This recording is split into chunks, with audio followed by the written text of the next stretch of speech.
po sa inyo lahat. At narito po tayo sa ating mensahe, The Voice Out of the Deep. Ano po, mula sa Luke 16:19 to 31.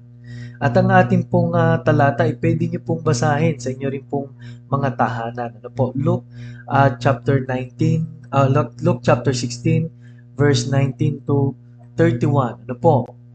At ano po ang sabi po ng salita ng Diyos? Mayroong isang taong mayaman na nagsusuot ng kulay ube at pinong lino at nagpipista araw-araw sa maraming pagkain.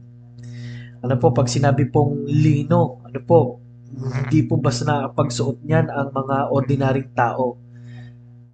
Ano po, at kulay ube, yung galing pa po ang coloring niyan doon sa mga shellfish na hindi basta-basta talaga no, bago magawa yung color po nito ay napaarami pong shellfish ang kailangan. Ano po?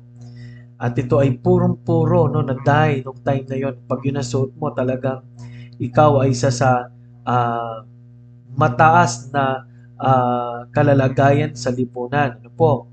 Ito po ay status quo nung araw. At sa kanyang pintuan ay nakahandusay ang isang pulubi na ang pangalay Lazaro na puno ng mga sugat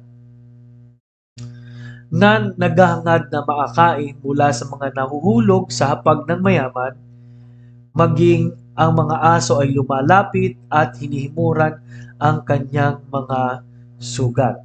At nangyari namatay ang pulubi at siya'y dinala ng mga anghel sa kandungan ni Abraham. Namatay din naman ang mayaman at inilibing.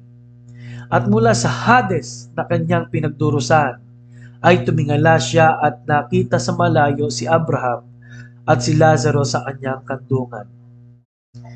Siya'y sumigaw at sinabi, Amang Abraham, maawa ka sa akin at suguin mo si Lazaro upang itubog niya sa tubig ang dulo ng kanyang daliri at palamigin ang aking dila sapagkat naghihirap ako sa apoy na ito.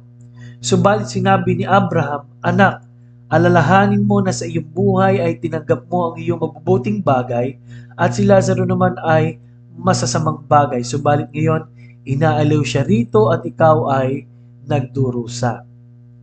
Bukod dito ay may isang malaking banging inilagay sa pagitan natin upang ang mga nagnanais tumawid buhat dito patungo sa inyo ay hindi maaari at wala ring makakatawid mula riyan patungo sa amin.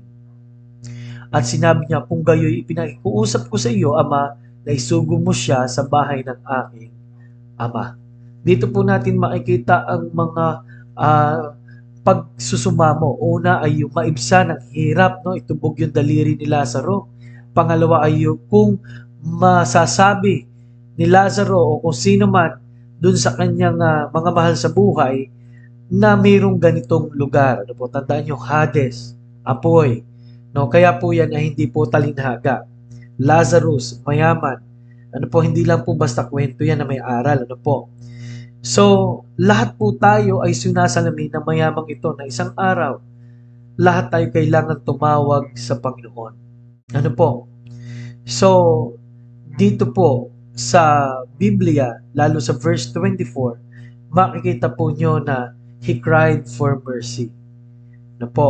Sa Book of Psalm, have mercy on us. Yung sumusunod sa Panginoon na bulag, have mercy on me. Yung babae na kung saan ay matagal nang sinapian ng kanyang anak, have mercy on me. Yung maniningil ng buwis, be merciful to me, a sinner.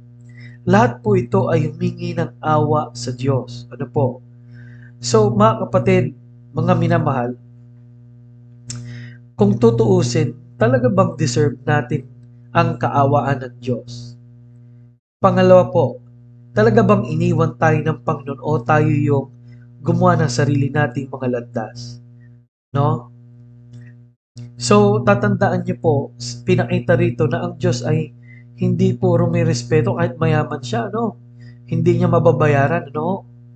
Pero tatandaan po natin, inaaliw si Lazaro, ibig sabihin po, meron pong pagkakaiba ang dalawa. No? Sa verse 24, tumawag siya ng tulong sa Panginoon.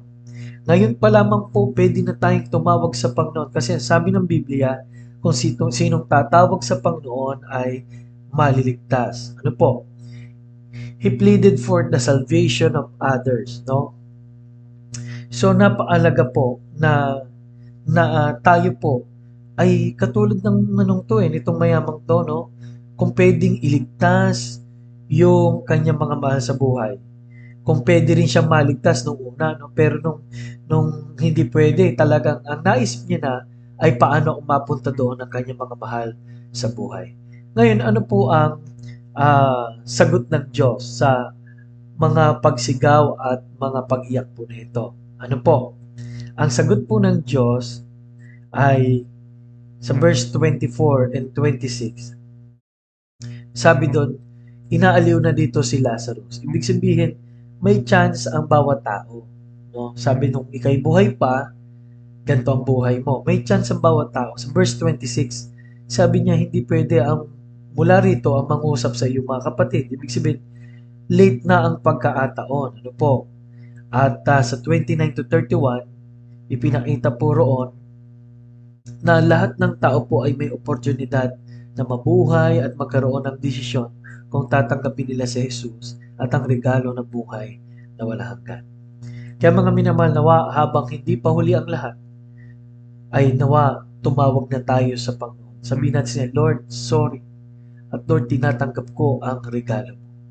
Tayo po'y manalangin. Lord, nawa kayo pong patuloy po na mangusap at patuloy po naman yung ipakita po sa amin ang kahabagan mo. Habang kami buhay, pwede pa kami manalangin, pwede pa kami tumawag sa iyo, Panginoon Diyos, at maligtas sa lugar ng kapahamakan. Maraming salamat po, Panginoon. Ito po ay aming samot dalangin sa pangalan ni Jesus. Amen. Ito po muli si Pastor Paul Borja nagsasabing, kailangan natin ang